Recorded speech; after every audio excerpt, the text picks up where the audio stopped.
So I've been requested to do a response on UZworm relative to this with Medicare. Hi! Back in October I made a video called Depression, Capitalism, and Toxic Individualism, where I talked about how the capitalist hyperfixation on individual responsibility hurts the mentally ill and those who know them. I also brought up how universal healthcare was one of the most simple leftist goals that would help the mentally ill on day one. They only see things from face value, so it's just like Vaush where he speaks about that of having somehow greater opportunity because of a welfare state, which just isn't the case. Because you're going to have, the higher tax rates and everything, you're compensating elsewhere in order to make way and pay for these type of things. This is what we mean because socialists don't understand you can't have your cake and eat it too. So in other words, they don't understand that when they greatly increase the tax rates, they seem to think that you can have low costs of living at the same time and that you can live in this utopian world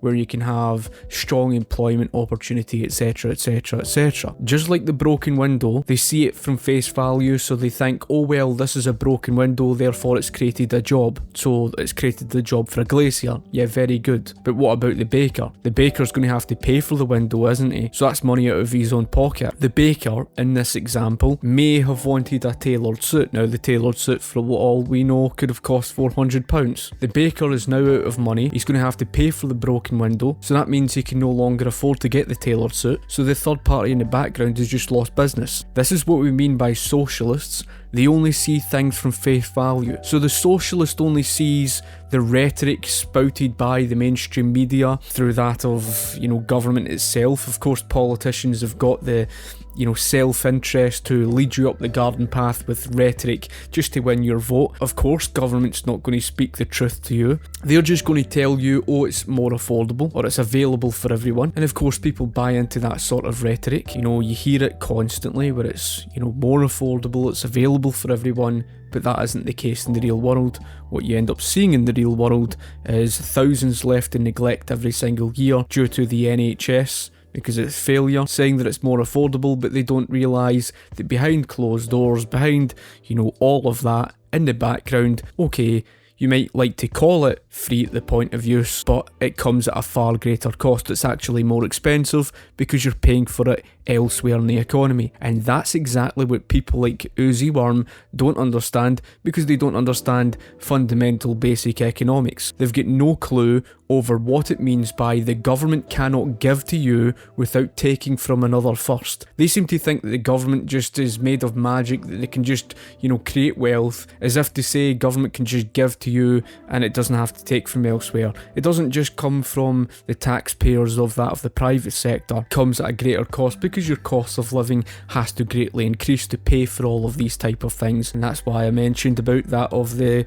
university placements. There's a great cutback in university placements. But of course, that contradicts even the likes of Vaush, because Vaush was speaking about, the equality of opportunity. Well, you can't have your cake and eat it too. If you don't understand the meaning behind you can't have your cake and eat it too, well, once you've had your cake, you can't exactly have it, can you? Socialists don't understand that. They think that they can somehow have their cake and they can eat it too. They think that they can have all their higher tax rates, have low costs of living at the same time, and somehow have, strong employment opportunity, etc, etc. They live in a utopia. They don't live in the real world, and they don't understand economic reality. You'll notice that when conservatives bring up other countries in healthcare debates, it's almost always Canada and the UK. They're very convenient examples for them to cite. Both are English-speaking, and both have some notable and similar flaws in their healthcare systems. I'm not going to pretend that Canadian or British healthcare are perfect. Of course there are issues. They're systems that were instituted a long while ago that have, they never talk about this part, had neoliberal and conservative governments pecking away at them slowly for decades. Folk, this is just a load of nonsense. The NHS, since 1948, ever since its inception, has been faced with the same problems every single year on record. It's been leaving thousands of people in neglect every single year. It's been faced with the massive big long waiting lines, the shortage of staff, the shortage of beds. These problems have existed all the way back to the 1950s, all the way throughout its entire history. That's why a mention about Margaret Thatcher, because these people love to make up excuses. They've always used some excuse to come out with, oh well, it was just, Margaret Thatcher's fault, it was all her fault, she just stepped in and all of a sudden this is why it's failing. And it's no different when the PFI deals came in. Of course, that was due to the Labour Party. Why else do you think the private initiatives were brought in the first place? Because the NHS itself was the disastrous failure, and that's not to say exactly working today. I mean, that's because of the fact that it's a quasi-market model. It's not a free market model. The problem with the NHS is it's operating in the absence of profits and losses. So in other words, it's free at the point of use. How the hell do you expect to make something work efficiently in the absence of profits and losses? They honestly think that they can operate something efficiently in the absence of market-driven prices. Now, it's no different to that of things like what price floors and price ceilings cause. These people honestly think they can argue with it. They think they can argue with the laws of supply and demand. That's just socialist for you. Now, the utter nonsense about, oh, it's been chipped away, etc. They use the excuses and they do it every single year. They contradict themselves, so they say, oh, well, it's the greatest healthcare system in the world. But then, of course, you catch them out by pointing out its failure and they start making up excuses for that. And the excuse, of course, follows with that of, oh, it's just underfunded. Underfunded, they say, yet the NHS budget for financing the NHS, more billions have been poured into the NHS every single year, yet despite the fact billions is poured into it and the NHS budget's continuously increased, they still persist on using that, erroneous excuse that's just not based on anything of truth. When they go on about these other countries, they're just shooting themselves in the foot, because those countries are being financed by the United States when it comes to their healthcare systems. Two things. First, you know why it's always Canada and the UK? Because as soon as you start expanding toward any other country, their arguments lose their bite a bit. You know what country has single-payer healthcare, a huge workforce of physicians, and pretty decent health outcomes? Fucking Cuba! There's a reason why conservatives only bring up the Cuban healthcare system when they're trying to pretend the rest of the country is the biggest shithole on earth. When it comes to Cuba, they've got a tourist area, and then you've got the difference to that of the people who actually live in Cuba. I'm not going to go into it myself. I've pointed this out before, and I'll show it again. Watch this. Socialist healthcare in Cuba was awesome. Castro care is a dream we should all aspire to. To a certain extent, they have a point, with one proviso. The only way to get good healthcare in Castro's Cuba is to be a tourist with lots of cold hard cash. Another way to do it is to be part of the political elite, part of Castro's administration. But if you happen to be a Cuban, you happen to be a citizen, you have very limited access to anything that would represent real healthcare the way you and I know it. The reality is there are very few hospitals and they are crumbling. There's plenty of doctors, but they earn nothing, so they're usually driving cabs instead of providing care. There's little access to medicine. There's little access to the equipment that you would need. Castro care, as it turns out, is just socialist propaganda. Again, how convenient of them to ignore that very fact. And this was actually the very reason why Cuba as a country was stuck between phase 2 and phase 3 in Christian Yemyet's explanation of the 3 phases that they go through. Of course, there's all these excuses. It's just like how they speak about that of their, education with regards to their literacy rate, but they don't tell you that that high literacy rate was already there long before Fidel Castro became, of course, the leader of Cuba. How convenient of them to skip over that fact. Honestly, comparing the US to the UK or Canada is rarely a comparison that conservatives can win. For every single horror story that people have about Canadian healthcare, you can find a few thousand people with a story as bad or worse in the US, and no matter what country you're talking about, the costs for treatment will be exponentially lower than they are here. So he's gone on and on for about good 13, 14 odd minutes, and he's actually to get to the point, but of course he does mention about that to do with things like the American healthcare, etc, and he's saying that capitalists speak about that of the main American healthcare market, and I suppose it depends on who you're actually talking to. If you're talking to people who try to point to the main American healthcare market and try to call that capitalist, then they themselves are sadly mistaken, because it's corporatist. How the hell can it be capitalist when the main American healthcare market's been rife with government intervention? It's a system that's monopolised, that was faced with the American Medical Association monopoly, the third-party payer system, the over-regulation of the private sector, health insurance for absolutely bloody well everything. And that's the very reason why their costs got out of control. He just assumes that this is exactly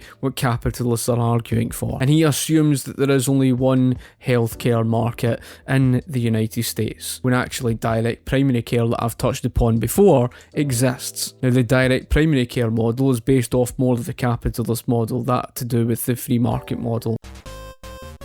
Medicare for all would increase taxes. I mean, yeah. Essentially, any methodology for bringing about Medicare for all will involve some level of taxation, but here's the question they don't want you asking before frothing you into a frenzy: taxation on who?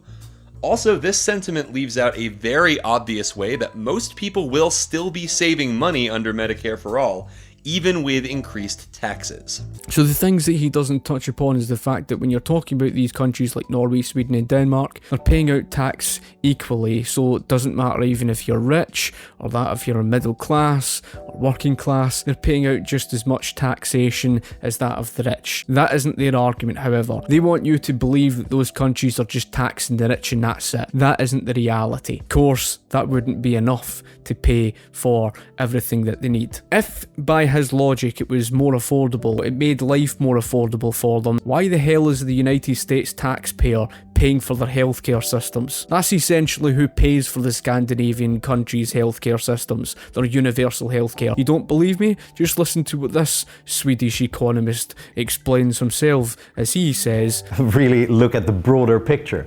Where does the healthcare technologies come from that the Swedish hospitals use? Where do the drugs and the medicines come from? Well, all of it is really invented, implemented in the American competitive healthcare system.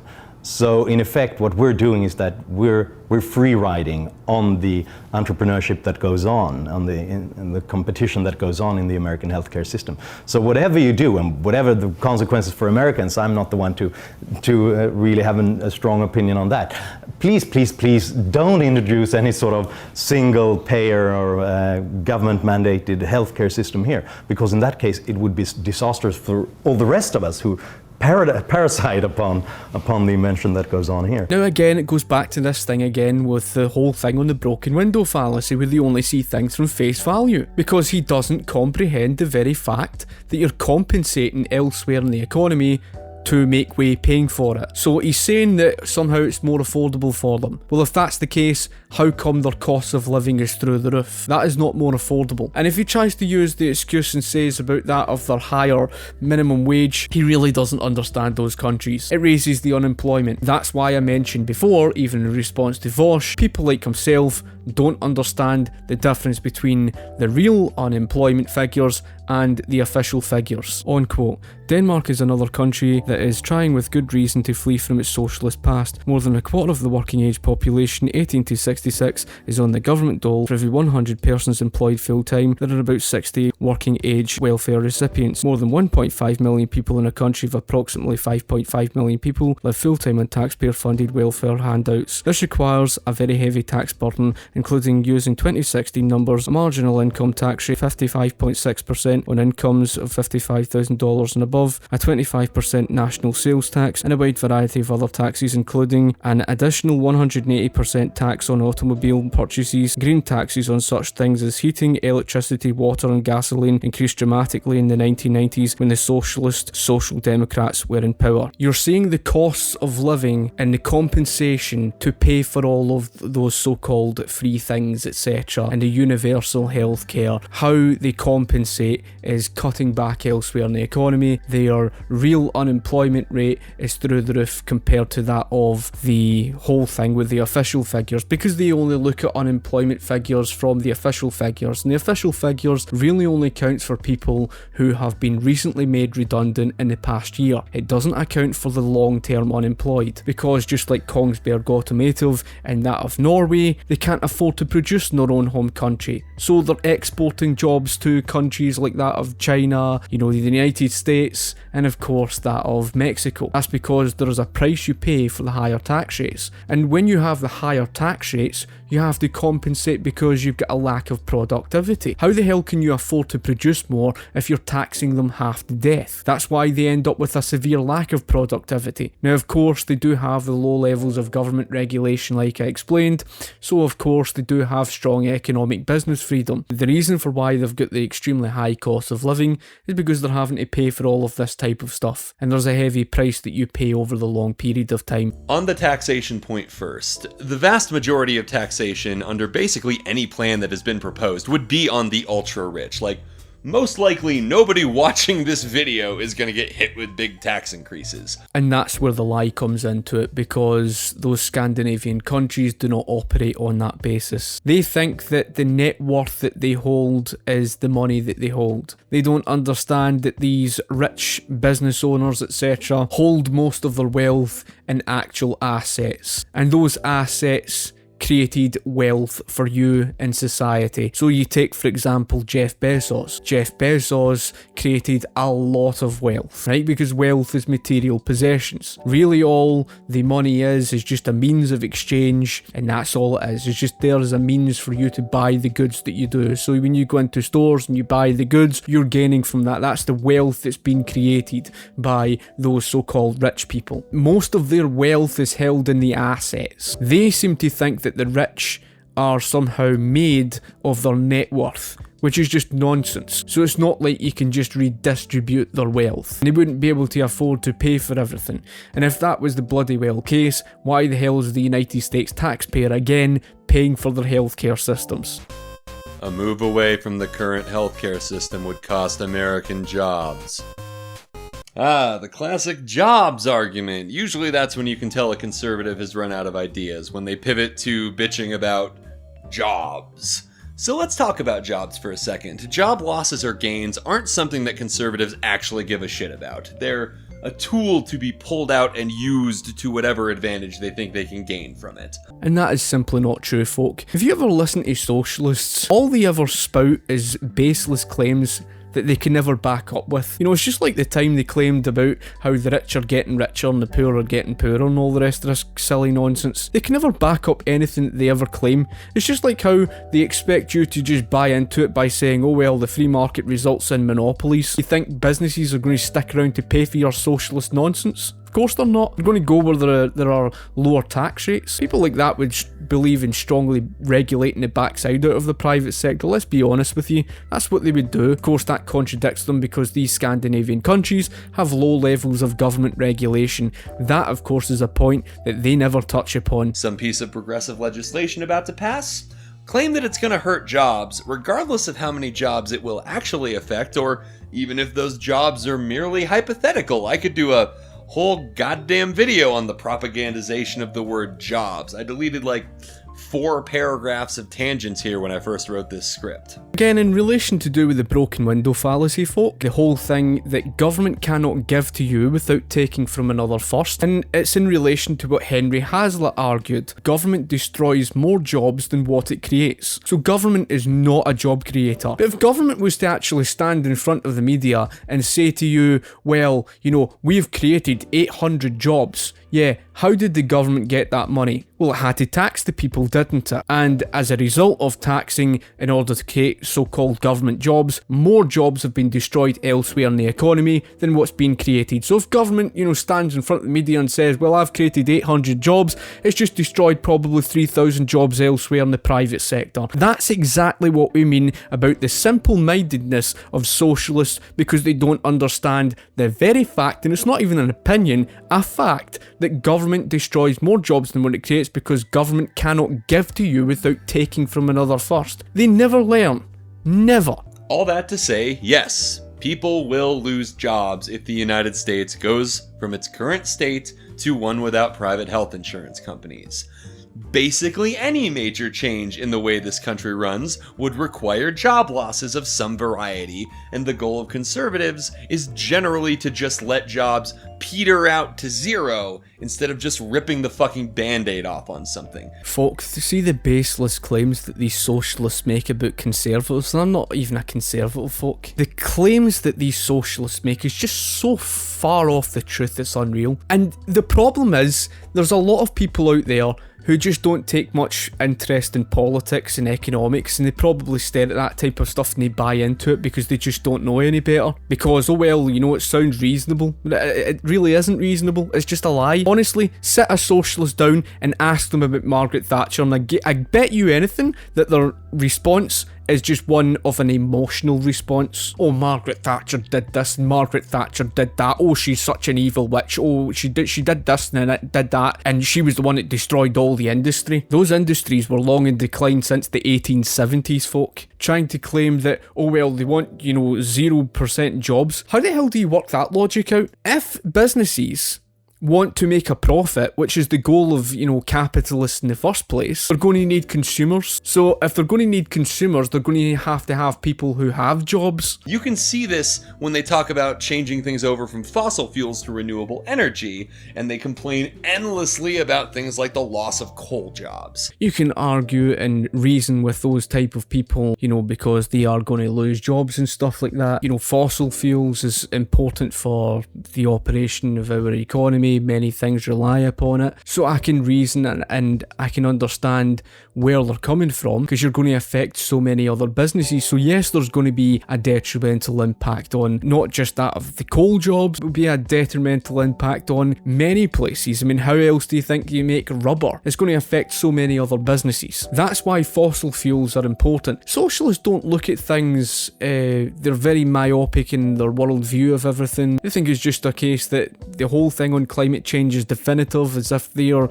the ultimate say on everything, the monopoly on everything, and if you dare disagree with them, heaven forbid for that one. And even scientists that disagree with are complete and utter silly nonsense. Of course, they utterly despise the thought that anybody could disagree with them. Honest to God, folk, and this is what I'm talking about. The education system has seriously failed these people. It really, really has. They're so poorly educated, it's laughable.